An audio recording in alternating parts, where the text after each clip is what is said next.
Assalamualaikum warahmatullahi wabarakatuh. Apa kabar anak-anak semua? Semoga anak-anak semua dalam keadaan sehat walafiat dan senantiasa dalam lindungan Allah Subhanahu wa taala. Anak-anak semua, hari ini kita sudah memasuki pelajaran 7, yaitu pada materi beriman kepada malaikat Allah Subhanahu wa taala. Sebelum mulai belajar, marilah kita membaca doa bersama dulu. Bismillahirrahmanirrahim. Rabbi zidni ilma warzuqni fahma waj'alani minas solihin. Ya Allah, tambahkanlah ilmu kepadaku dan berilah aku pemahaman. Amin. Hari ini kita akan belajar pada KD 1.4, 2.4, dan 3.4 dengan tujuan pembelajaran sebagai berikut. Setelah mengikuti pembelajaran hari ini, diharapkan anak dapat meyakini keberadaan malaikat-malaikat Allah Subhanahu wa taala. Anak-anak dapat menunjukkan sikap patuh sebagai implementasi dari pemahaman iman kepada malaikat-malaikat Allah Subhanahu wa taala. Yang ketiga, anak-anak dapat menjelaskan makna beriman kepada malaikat Allah. Dan yang keempat, anak-anak dapat menyebutkan nama-nama malaikat dan tugas-tugasnya. Berikut juga menghafalkannya.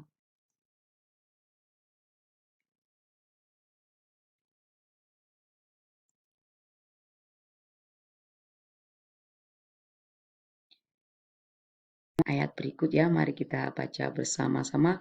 A'udzubillahi minasyaitonirrajim. Bismillahirrahmanirrahim. Kullun amana billahi wa malaikatihi wa kutubihi wa rusulih. Shadaqallahul azim. Artinya, semuanya iman kepada Allah, malaikat-malaikatnya, kitab-kitabnya, dan rasul-rasulnya.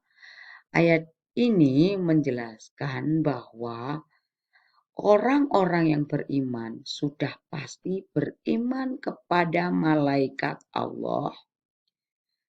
Orang-orang yang beriman sudah pasti beriman kepada Allah, malaikat-malaikatnya, kitab-kitabnya, dan rasul-rasulnya. Hari ini kita akan belajar tentang beriman kepada malaikat-malaikat Allah.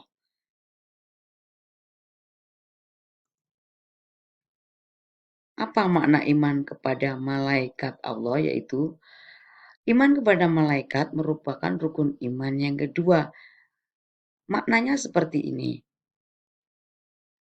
Kita dikatakan iman kepada malaikat jika kita meyakini bahwa malaikat itu adalah makhluk gaib. Artinya ada meskipun tidak bisa dilihat. Bahwa malaikat itu ada meskipun tidak bisa dilihat. Misalnya, anak-anak harus meyakini bahwa sesuatu yang tidak bisa kita lihat itu ada. Angin. Angin itu tidak bisa kita lihat, tapi bisa kita rasakan. Nah, kita harus mempercayai bahwa angin itu ada. Dan anak-anak sudah tahu bahwa angin itu ada. Kita tidak bisa melihatnya, tapi kita bisa merasakan.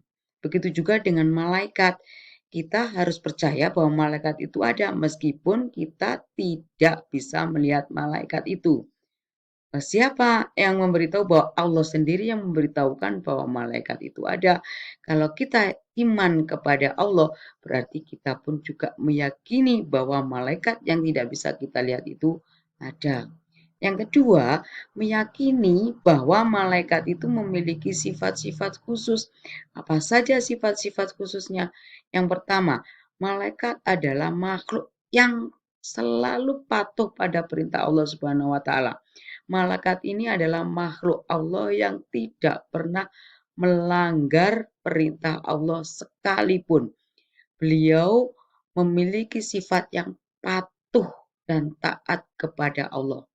Yang kedua, malaikat itu sifatnya adalah tidak pernah mati. Yang ketiga, malaikat diciptakan dari cahaya. Sifat malaikat yang keempat yaitu malaikat tidak pernah makan dan tidak pernah minum sebagaimana layaknya manusia. Nah, malaikat memiliki tugas-tugas tertentu. Nah, tugas-tugas tertentu inilah yang yang menunjukkan bahwa malaikat itu sangat patuh kepada Allah. Jika tugasnya hanya menyangga langit, maka selamanya malaikat ini tugasnya hanya menyangga langit. Berbeda dengan manusia, ada yang patuh dan ada yang melanggar pada perintah Allah. Kalau malaikat sifatnya adalah patuh dan taat pada perintah Allah Subhanahu.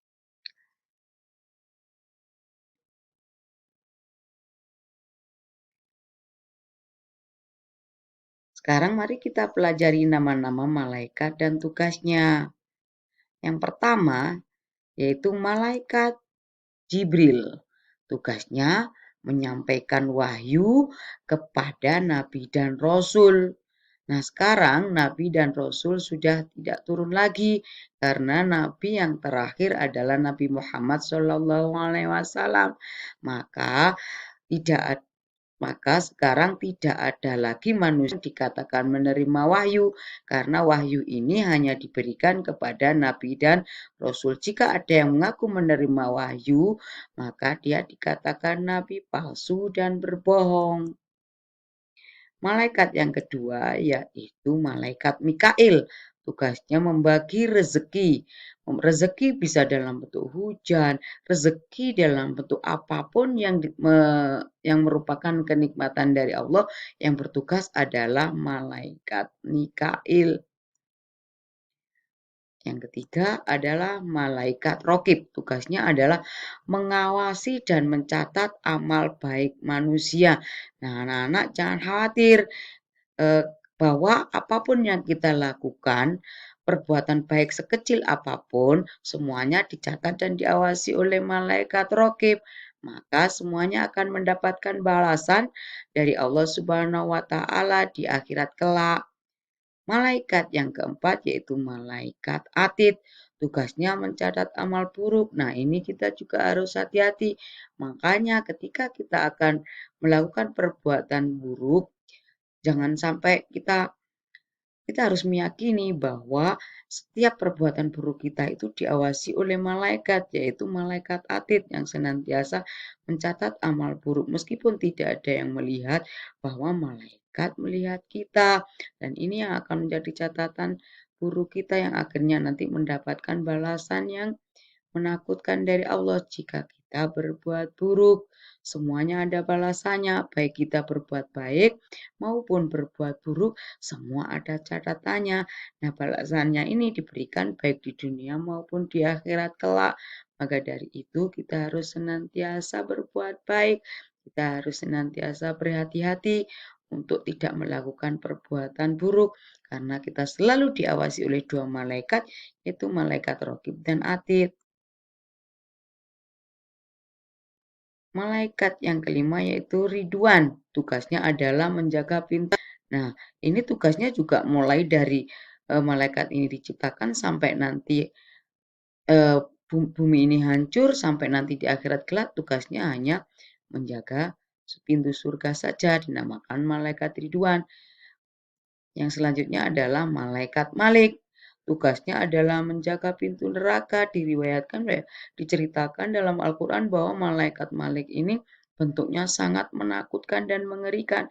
Maka semoga kita terhindar dari bertemu dengan malaikat Malik.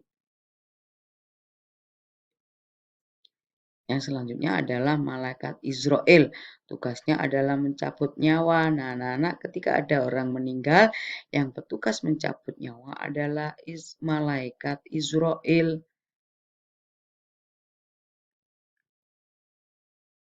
Malaikat yang ke-8 dan 9 adalah malaikat Munkar dan Nakir. Tugasnya adalah menanya di dalam kubur. Ketika manusia sudah dicabut nyawanya oleh malaikat Israel, dia mati di dalam kuburan, dia akan didatangi oleh dua malaikat yang bernama Munkar dan Nakir. Tugasnya adalah menanya di dalam kubur.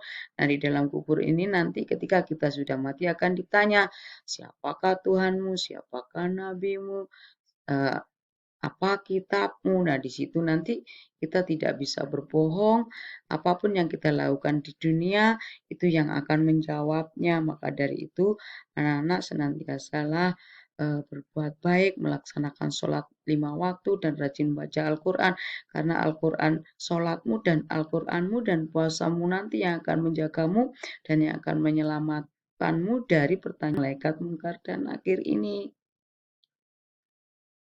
Dan yang terakhir adalah malaikat Israfil. Malaikat Israfil bertugas meniup sangkakala ketika hari kiamat nanti tiba.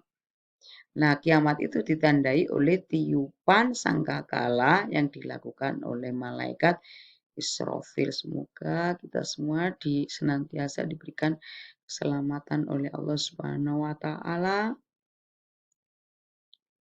Nah, tugas yang harus dilakukan hari ini yaitu buatlah pajangan dinding dari kertas asturu atau manila atau karton atau sejenisnya yang bertuliskan 10 nama malaikat beserta tugasnya. Nah, tambahkan kertas lipat atau sejenisnya agar terlihat menarik karena nanti sifatnya adalah pajangan dinding. Setelah selesai, pasangkan di dinding kamarmu.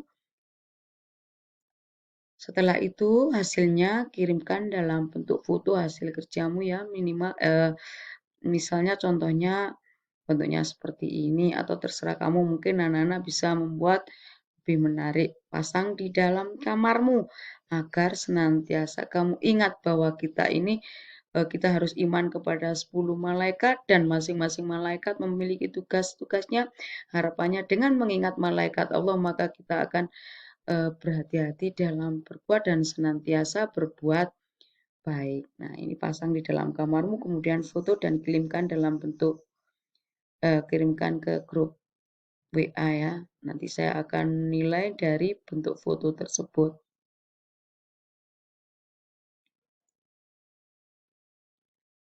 Nah, PR, hafalkan 10 nama malaikat yang sudah kamu buat, makanya tempelkan di kamarmu agar kamu senantiasa bisa menghafalkan.